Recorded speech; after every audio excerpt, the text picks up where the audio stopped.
네, 간밤 미국 증시 본격적인 시황과 뉴스 글로벌 비트로 이어가도록 하겠습니다. 저는 전채린이고요. 안녕하세요. 신유정입니다. 네, 아주 극단적인 하루하루가 진행되고 있는 요즘입니다. 급 반등, 급 반락, 계속해서 반복되고 있는 양상인데 그래도 간밤에는 미국 증시가 반등에 성공을 하면서 거래를 마쳤습니다. 구체적인 시황 소식부터 확인해 보시죠.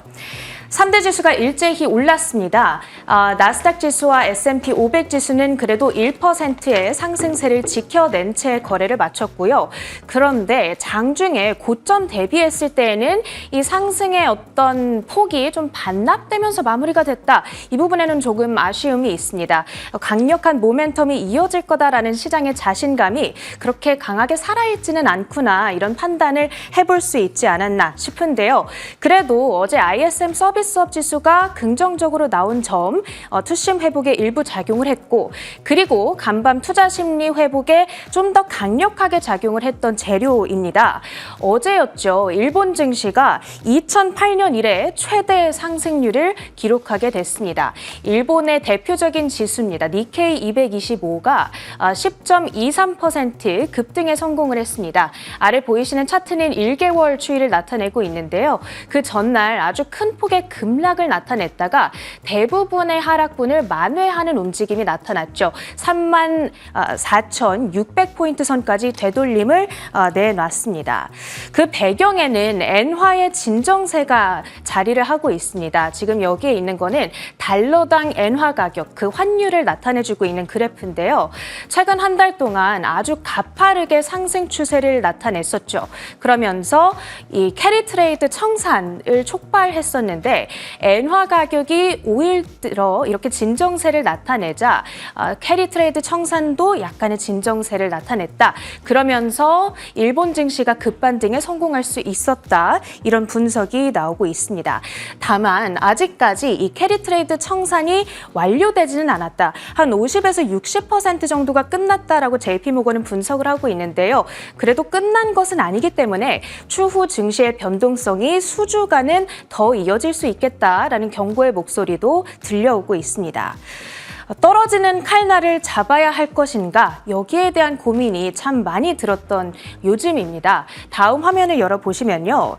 최근 증시 변동성이 아무래도 심하다 보니까 내려갔을 때 이것을 기회 삼아서 매수를 해야 하나 이런 고민들이 있었는데 월가의 전문가들은 일단 오늘 나온 얘기로는 아직은 아니다라는 입장들이 조금 더 지배적으로 많이 나오는 것 같습니다. JP모건의 의견을 좀 가지고 왔는데요. 아직까지는 more pain to come, 조금 더 고통이 남아있다라는 이야기를 하고 있습니다. 그리고 그 근거로는 증시가 저점을 찍었을 때, 바닥에 도달했을 때 여러 가지 기술적으로 나타나는 시그널들이 있기 마련인데 아직까지는 그 시그널들이 나타나지 않았다. 전부 다는 아니다. 이렇게 얘기를 했습니다. 그 가운데 예를 들어서 20일 이동평균선이 이렇게 납작한 모양새를 그려야 되는데 아직까지는 그 지점이 오지 않았고 그리고 improving market breadth 라고 했죠. 시장의 폭, 이 광범위한 어떤 상승세 혹은 하락세가 나타나야 되는데 아직은 쏠림, 편중 현상이 심하기 때문에 아직까지는 바닥이 아닌 것 같다 이런 이야기를 하고 있습니다. 비슷한 목소리를 내는 기관이 또 하나 있는데요. 다음 화면을 열어보신다면 스트라테가스에서도 역시나 비슷한 얘기를 하고 있습니다. 그런데 주목하는 근거는 조금 다릅니다. 증시가 보통 바닥을 찍는 시점은 10월이다. 8월에 그런 경우는 역사적으로 거의 없기 때문에 지금은 그런 계절성을 감안했을 때 아직까지 바닥을 확인하기에는 조금 이르지 않나 이런 이야기를 하고 있으니까요. 물론 올해에는 좀 케이스가 달라질 수도 있고 이들의 입장이 좀 틀릴 수도 있겠지만 앞으로 증시 대응의 함에 있어서 이런 의견들을 참고해 보시면 좋지 않을까 싶습니다. 히트맵을 열어서 전반적인 섹터와 종목별 분위기도 확인해 보겠습니다. 어제와는 다소 반대되는 분위기가 연출이 됐습니다. 11개 업종은 일제히 상승불을 켰는데요. 그 가운데 부동산 그리고 기술 섹터가 오늘 시장을 주도를 했습니다. 그랬던 반면에 그동안 시장이 좀 하락했을 때 상대적으로 잘 버텨냈던 섹터죠. 이쪽에 위치한 경기 방어 섹터의 상승률이 상대적으로는 부진했다. 이렇게 평가를 해볼 수가 있겠습니다. 장 마감 후에 슈퍼 마이크로 컴퓨터의 실적이 나왔죠. 이 실적 결과부터 조금 체크를 해보도록 하겠습니다. 조금은 아쉬운 성적표를 받아들었다라고 평가를 해봐야겠는데요. 53억 1천만 달러의 매출액, 컨센서스였던 53억 2천만 달러 대비 미스가 났습니다. 그럼에도 불구하고 전년 동기 대비 세 자릿수 성장을 해냈다라는 점은 체크가 가능하고요. 그런데 EPS가 예상에 좀 한참 모자라는 수준으로 발표가 됐습니다. 6.25달러, 그런데 발표치가 8.12달러였다 보니까 쇼크 수준으로 발표가 났다. 이렇게 생각을 해볼 수가 있겠고요. 그리고 가이던스 역시도 실망스러운 부분들이 있었습니다. 그러다 보니까 사실 이 발표가 이루어졌던 직후에는 애프터마켓에서 급등 반응이 보여지기도 했으나 현재는 반응을 좀 빠르게 전환하고 있는 모습입니다. 8% 가까운 낙폭까지 진행이 되고 있다는 점 체크를 할 수가 있겠고요. 여기에 대한 조금 더 자세한 내용은 잠시 후에 체크를 외신 파트에서 도와드리도록 하겠습니다. 반도체 섹터 보겠습니다. 엔비디아의 주가는 널뛰기 장세를 이어가고 있죠. 전일에는 100달러 선을 간신히 지키면서 마감을 했었는데 오늘은 3.8% 가까운 상승으로 거래를 마쳤습니다. 104.25달러 현재 가리키고 있는데요. 자, 그랬던 반면에 블랙웰 생산 지연 그리고 인텔의 지배력 약화 이런 기대감에 힘입어서 어제는 홀로 버텼던 AMD의 주가는 오늘 3.3%의 급락세를 나타내게 됐습니다. 블랙웰 설계 결함에 따른 타격이 우리가 당초 걱정했던 것만큼 그렇게 심하지는 않을 거다. 이런 월가의 평가들이 전해지고 있기 때문인데요. 가령 뉴스트리트 리서치에서는 AMD 등 신생 기업들이 엔비디아의 주요 경쟁자로 부상할지는 몰라도 엔비디아의 이 독점적이고 이 선두적인 위치를 침해할 수는 없을 것이다. 이런 이야기를 하고 있습니다. 그러면서 어드밴스드 마이크로 디바이스 AMD의 주가는 오늘 3.4% 급락세를 나타냈습니다. 오늘 M7 종목들이 대부분은 그래도 잘 버텨낸 가운데 애플과 구글의 주가만이 조금은 아쉬운 흐름을 보였죠. 특히 애플의 경우에는 1.2% 하락세를 나타냈는데요. 전날 구글이 미국 법무부가 제기한 반독점 소송에서 패소를 했다 이런 이슈가 있었죠. 그런데 애플이 아이폰 웹 브라우저에 구글 검색을 디폴트 값으로 설정해 놓으면서 그 대가로 구글로부터 수조 원의 금액을 받고 있었던 것으로 나타났습니다. 따라서 앞으로 타격이 좀 불가피할 거다라는 의견들이 나오고 있는데 그 영향을 주가에 좀 오늘 받아갔던 것으로 보이고요. 구글 역시도 반독점 소송 패소 이슈를 소화하면서 오늘 시장 대비해서는 아쉬운 흐름, 약보합 정도의 움직임을 나타냈습니다. 그랬던 반면에 메타의 주가는 4% 급등세를 기록을 했죠. 개장 전에 루프캐피털에서 호실적에 대한 긍정적인 평가를 전해준 영향이었습니다. 투자 의견은 매수 의견을 유지했고요. 목표가는 기존보다 25달러 상향했습니다. 이제는 575불까지도 갈 수 있다. 이렇게 내다보고 있는데요. 20% 넘는 업사이드를 내다보고 있는 것이 되겠죠. 4% 급등하면서 현재는 494달러 선 가리키고 있습니다. 그 밖에 시장을 움직였던 종목들 확인을 해볼 텐데요. 첫 번째로는 차량 공유업체인 우버입니다. 실적 이후에 움직임이 있었는데요.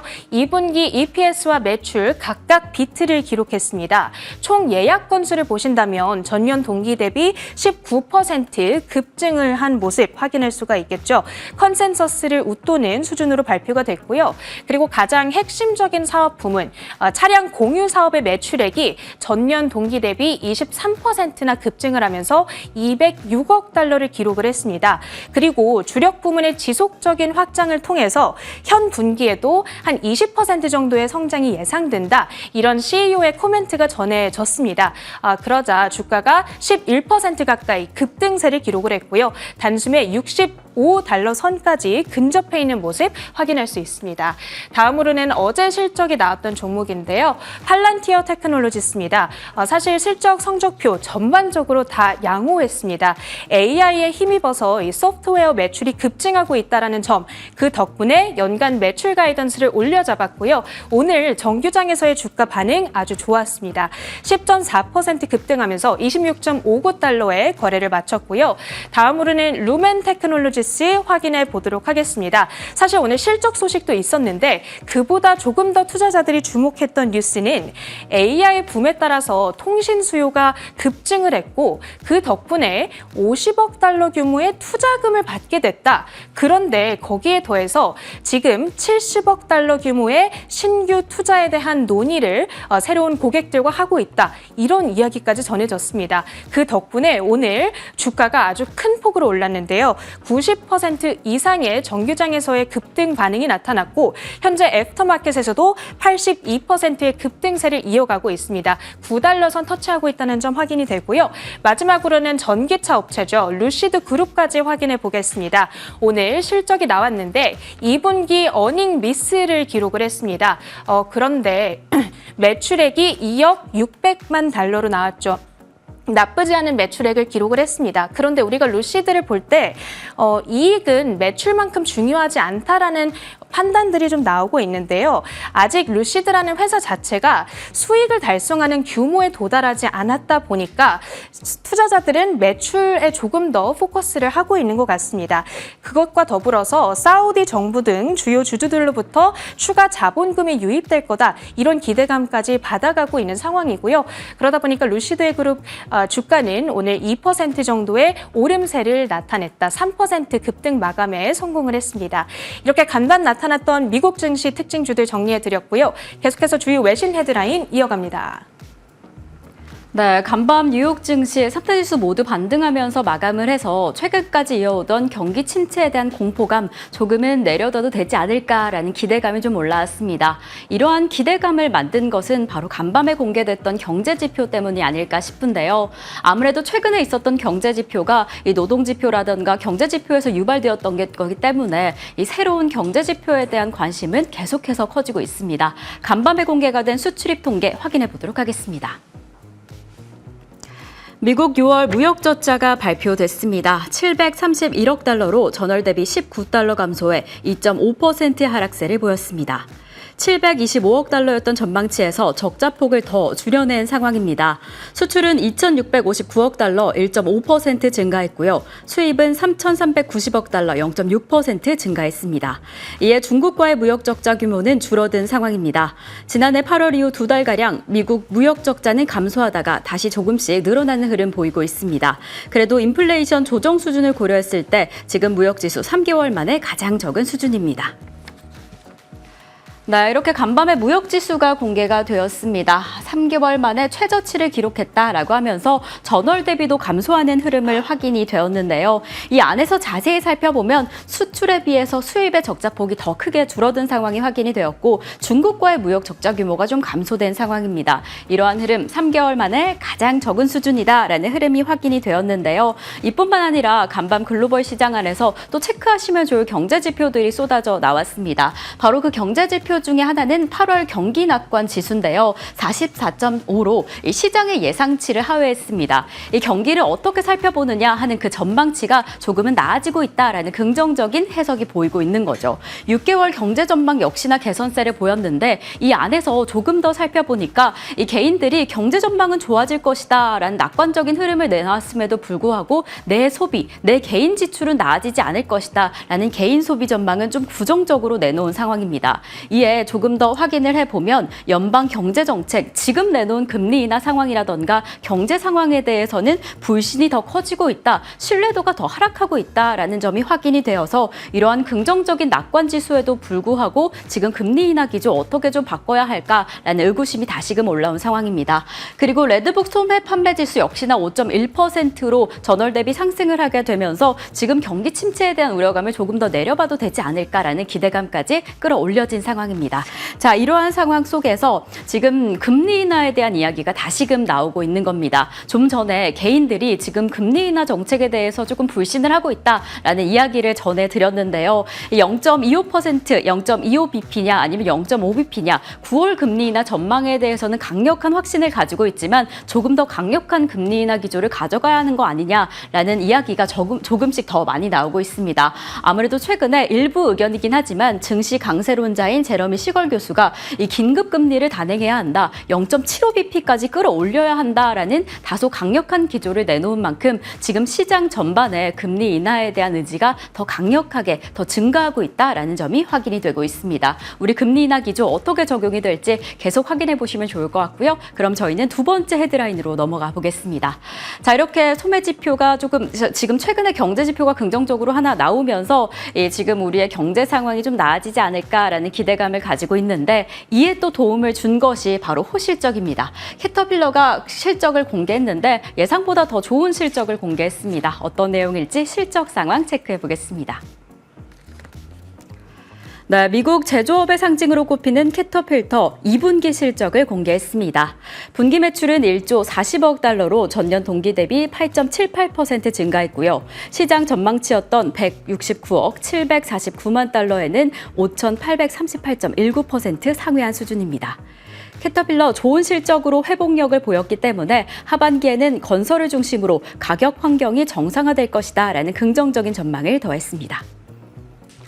네, 이렇게 제조업의 아주 중요한 요소로 꼽히고 있는 캐터필러 실적을 공개했습니다. 실적, 이익의 예상치를 상회하는 수준이었는데 특히나 조금 자세히 살펴보면 이 매출뿐만 아니라 영업이익이 좀 증가하는 듯한 흐름을 보였습니다. 그리고 캐터필러가 이 실적을 공개한 이후에 액면 분할에 대한 계획을 공개했습니다. 10대 1의 액면 분할 계획을 공개를 했는데 어떤 내용일지 좀 잠시 후에 살펴보겠고요. 그리고 이 캐터필러를 조금 더 집중하셔야 되는 부분은 바로 에너지 그리고 건설, 광물 부분에 대한 이야기입니다. 이 캐터필러가 미국 전반적인 에너지의 흐름이라던가 광물과 같은 이슈를 체크를 하기 때문에 이 부분을 자세히 살펴보자 하는 이야기를 전해드리려고 하는데요. 어떠한 내용일지 캐터필러 실적 부분부터 체크를 해보겠습니다.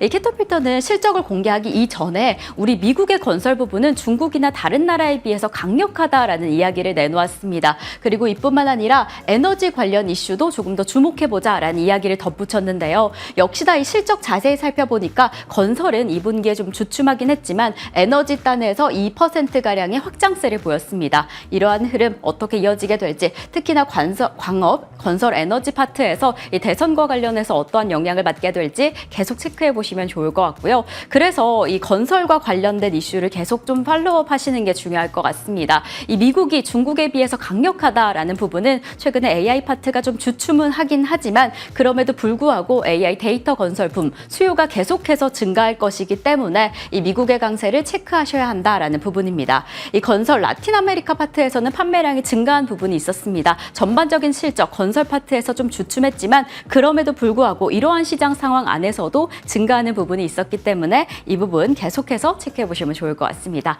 자, 그럼 저희는 세 번째 실적 소식으로 넘어가 보겠습니다. 저희가 장 마감 이후에 또 슈퍼마이크로소프트의 실적이 공개가 되었습니다. 어떤 내용일지 자세히 살펴보도록 하겠습니다.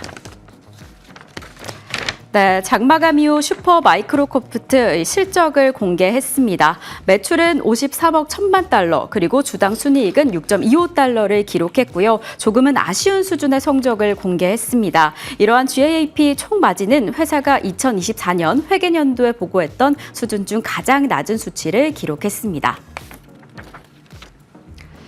네, 주당 순이익은 좀 호전이 되나 싶었는데 전반적인 성적이 좋지 않은 흐름을 보였습니다. 이렇게 예상치보다 좋지 않은 흐름을 보였는데 실적 발표 이후에 이 슈퍼마이크로컴퓨터가 액면 분할을 공개했던 거죠. 슈퍼마이크로컴퓨터가 10대 1의 액면 분할을 선언을 했는데 어찌 보면 좀 야심찬 계획이었음에도 불구하고 해당 계획이 그리 효과를 보지 못했다라는 부분이 주가에서 확인이 되고 있습니다. 장마감 이후 공개된 실적, 그리고 그 실적 이후에 공개된 액면 국면 분할 소식이 주가에는 그리 긍정적으로 작용하지 못하면서 장마감 이후 큰 폭의 하락세를 보였습니다. 슈퍼 마이크로 컴퓨터 같은 경우에는 작은 기업이다라고 할 수 있지만 AMD를 비롯해서 이 AI 관련된 부분 그리고 반도체 관련된 부분에서 아주 중요한 역할을 하기 때문에 이 기업의 향방 그리고 자세한 실적을 좀 체크해 보셔라라는 이야기를 전해드리려고 합니다. 오늘 장중에 반도체 기업들이 조금 힘을 내주나 하는 흐름이 확인이 됐는데 실적 발표 이후에 내일장에서는 어떻게 흘러가게 될지 체크해 보시면 좋을 것 같고요. 그럼 저희는 이러한 흐름 안에서 반도체 관련된 이슈를 하나 더 체크해 보도록 하겠습니다. 최근에 미국 상무부가 SK 하이닉스에 최대 6,200억 달러의 보조금을 지급하겠다라는 계획을 밝혔습니다. 그리고 투자 금액의 총 25%에 가량은 세액 공제 혜택도 공급할 것이다라는 계획을 밝혔는데요. 이렇게 지금 미국 안에 5대 주요 반도체 제조업체들의 시설을 설치하게 되고 이에 따라서 좀 높은 보조금을 지급하게 되면 반도체 내에서 미국 시장 내에서 반도체 인프라를 조금 더 단단하게 구축시키지 않을까라는 기대감이 듭니다. 최근 반도체의 흐름 AI 붐이다. AI 붐이 붕괴될 것이다 라는 우려감이 있는 상황 속에서 이렇게 인프라를 탄탄히 갖춰 나가게 된다면 해당 흐름이 나중에 어떻게 흘러가게 될지 좀 긍정적인 방향으로 해석해 보시는 것도 좋을 것 같습니다. 자, 그럼 이상으로 여기까지 글로벌 저희가 지금 헤드라인 4번째 소식까지 이어서 살펴보겠습니다. 지금 국채금리 상승, 미 증시에 보통 악영향을 미치는 부분이 있는데요. 최근에 침체 공포가 좀 완화되지 않을까라는 기대감이 불어오면서 국채금리가 장중에 좀 반등하는 모습을 보였습니다. 이뿐만 아니라 WTI, 국제유가도 상승하는 흐름을 보였습니다. 0.12% 상승하며 마감을 했고요. 이 전일 시장 안에서 비트코인이 좀 크게 흔들렸었죠. 그래서 오늘 현지 시간 기준으로 좀 반등의 흐름이 보여집니다. 6.39% 상승하고 있고요. 금값은 0.64%, 은은 0.67% 하락하고 구릿값은 0.19% 상승하고 있는 상황입니다. 자, 그럼 여기까지 오늘의 글로벌 비트 시간이었습니다.